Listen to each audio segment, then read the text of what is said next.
galera, eu sou o Gustavo e hoje iremos dar continuidade ao nosso curso de Introdução à Cibersegurança. Espero muito que vocês gostem, fiquem ligados e bora lá! Bom, hoje a gente vai falar sobre as principais ameaças digitais que a gente se depara atualmente, né? Primeiramente, a gente já pode falar sobre uma que se trata da pescaria digital, né? A técnica aí de phishing. Mas o que é isso, né? É um tipo de ataque cibernético, ele vai enganar a vítima para que ela entregue informações confidenciais como senhas, dados bancários, números de CPF, cartões de crédito, enfim. E esses cybercriminosos, eles vão se passar por instituições confiáveis como bancos, órgãos públicos, empresas famosas, para, né, se aproveitar das suas vítimas e fazer com que elas façam algo rápido ali, seja alguma urgência, uma falta de pagamento, ou algo relacionado a isso. E como a gente pode se proteger, né?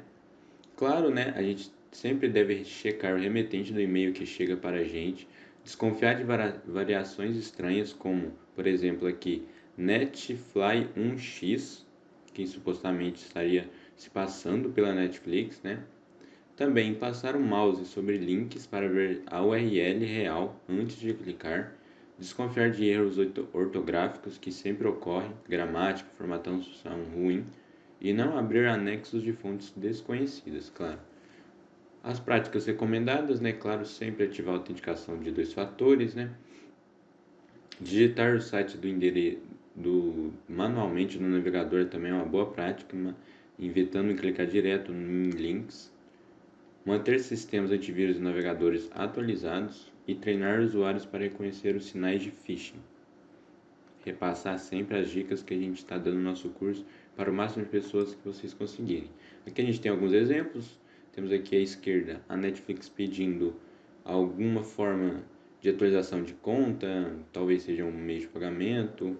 E aqui na direita a gente também tem um do Banco do Brasil, que são aí, a gente se identifica facilmente que se tratam de phishing por pedirem informações minuciosas por meio de e-mail, que não se é comum dessas empresas, né? Temos aqui o malware, né?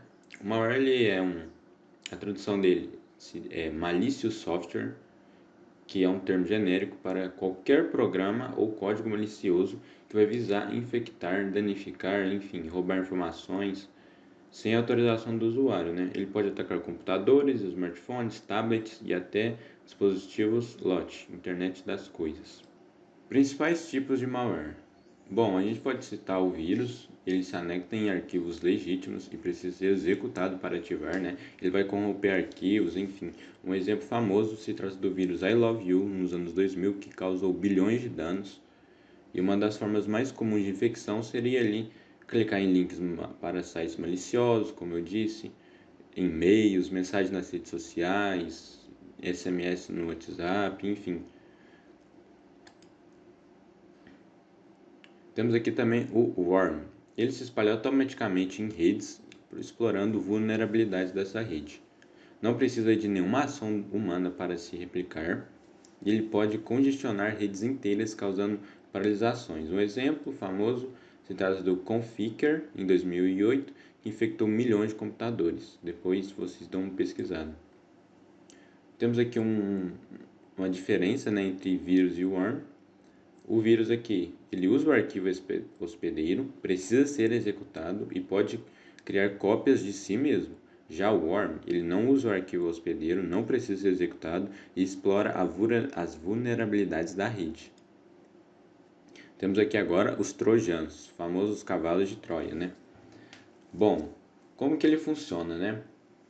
O trojano é apresentado a utilizar como um programa legítimo, como um jogo, uma atualização, um programa de download, até mesmo um antivírus.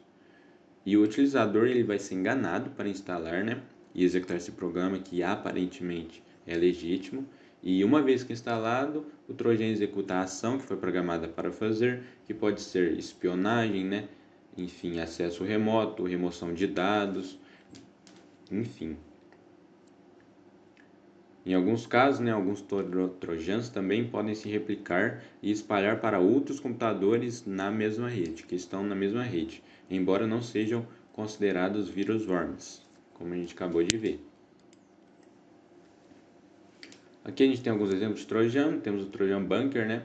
Foram programas criados para roubar dados de contas bancárias online, pagamentos eletrônicos e informações de cartões de crédito. Temos o Trojan DDoS, que foram os programas que conduzem ataques de navegação de serviços contra um endereço de web específico, né? E claro, né, como se proteger, fazer uso aí de programas de segurança, né?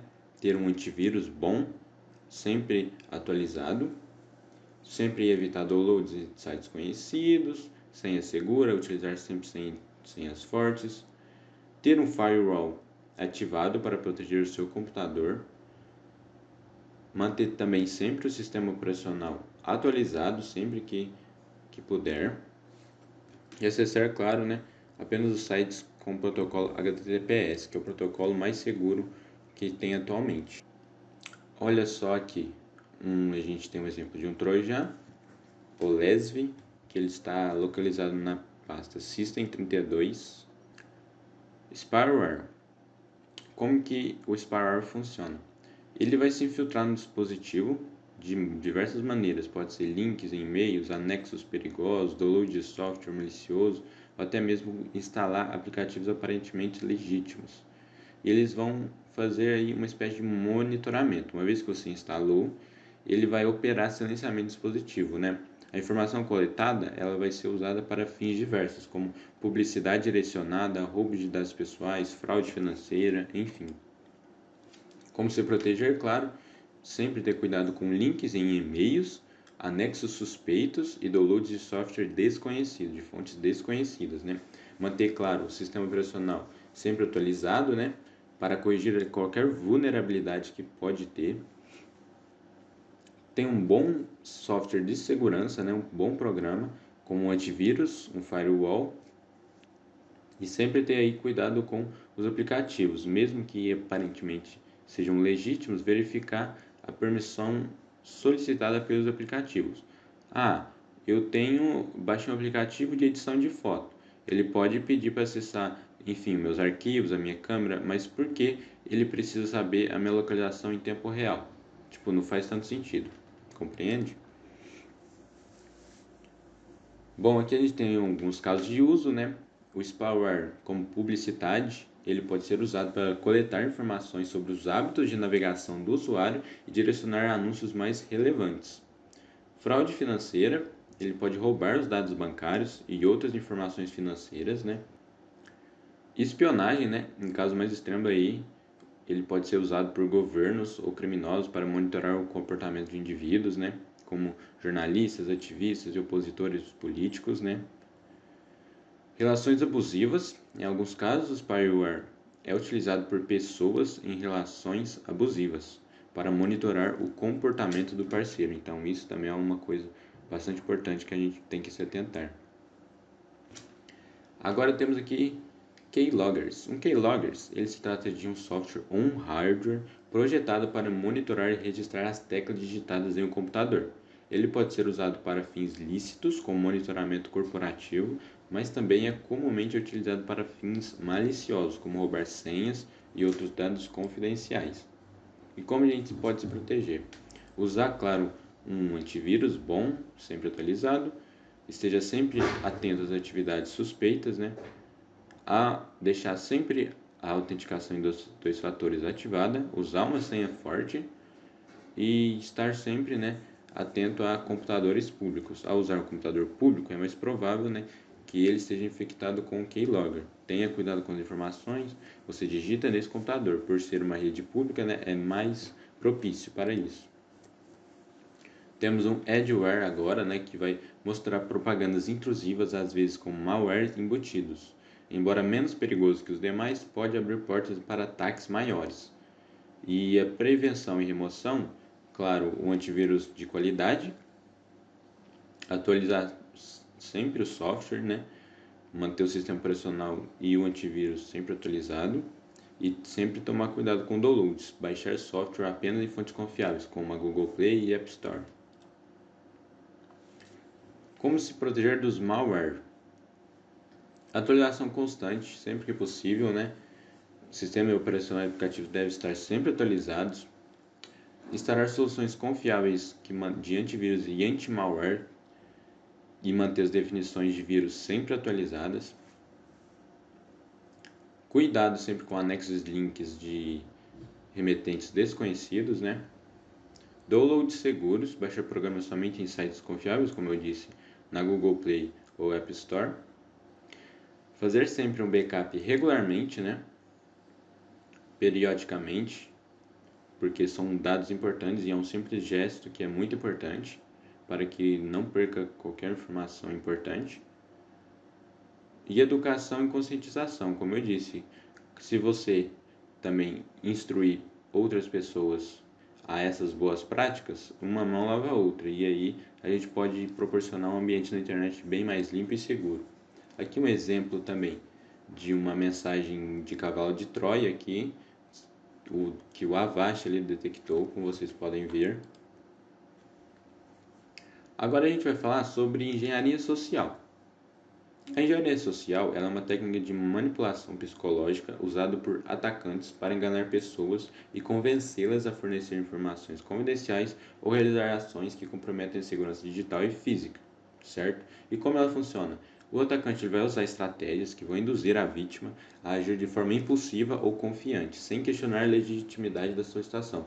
Muitas vezes o sucesso depende do conhecimento prévio sobre a pessoa ou a organização.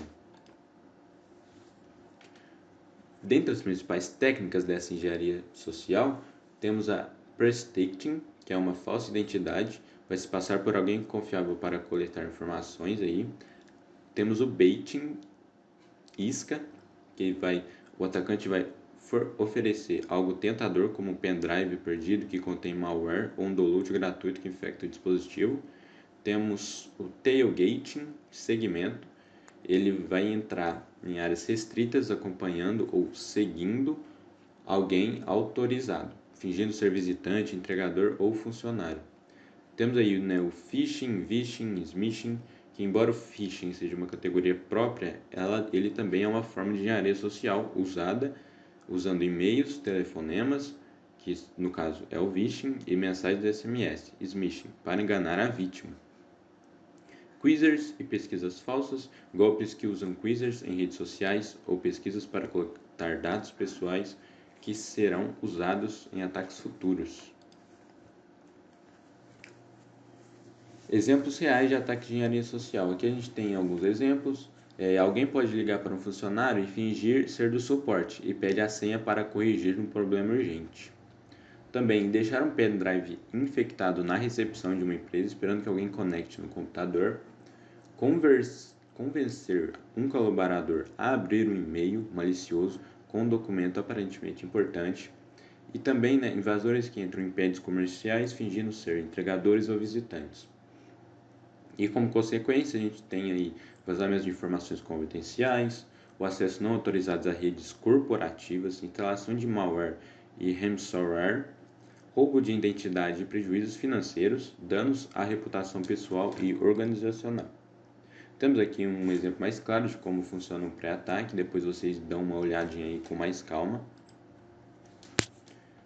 Como a gente já acabou de dizer, vamos falar sobre ransomware. Ele é um tipo de malware que criptografa os dados da vítima, como documentos, fotos, banco de dados e até sistemas inteiros, e exige um pagamento resgate para liberar o acesso a esses dados. O pagamento costuma ser pedido em criptomoedas, como Bitcoin, para dificultar o rastreamento. E aqui a gente tem uma pequena imagem exemplificando. E como ele funciona, né? A infecção inicial, a vítima geralmente infecta o computador ao clicar em links maliciosos, depois aí ocorre o processo de criptografia e após isso o aviso de resgate, né? Uma mensagem vai aparecer exibindo o pagamento em troca da chave de descriptografia, muitas vezes com a ameaça de apagar os dados ou divulgar informações sigilosas. E aí, na hora, né, por fim, o pagamento e risco. Mesmo pagando, não há garantia de que a chave será fornecida. Pagar ainda incentiva os criminosos. E como impacto disso, a gente tem paralisação de operações, claro, prejuízos financeiros, perda de reputação, multas e sanções, especialmente com a LGPD, né, Lei Geral de Proteção de Dados. Como se proteger? Bom, como eu disse anteriormente, fazer um backup regular e isoladamente, atualização constante, antivírus e ferramentas específicas, educação e conscientização, como eu disse, uma mão lava a outra, e restrições e políticas de acesso. Aqui a gente tem mais um exemplo de ransomware. Bom, e como conclusão a gente pode tirar disso, né, que phishing, engenharia social, malwares e entre outros são ameaças reais que a gente se depara muito atualmente no dia a dia. A gente sabe que isso ainda dá bastante certo, porque muitas pessoas não sabem que estão sendo enganadas, né? E a melhor forma de proteger é com informação que está sendo repassada aqui no nosso curso e bastante cuidado. E como eu sempre aconselho, manter sempre os dispositivos atualizados, usar senhas seguras e não confiar em tudo que chega até você. São atitudes simples, vocês não concordam? Mas eles vão fazer um papel crucial na hora aí de se deparar com um desses malefícios. Bom, esse foi o vídeo, espero muito que tenham gostado. Eu vou ficando por aqui e falou!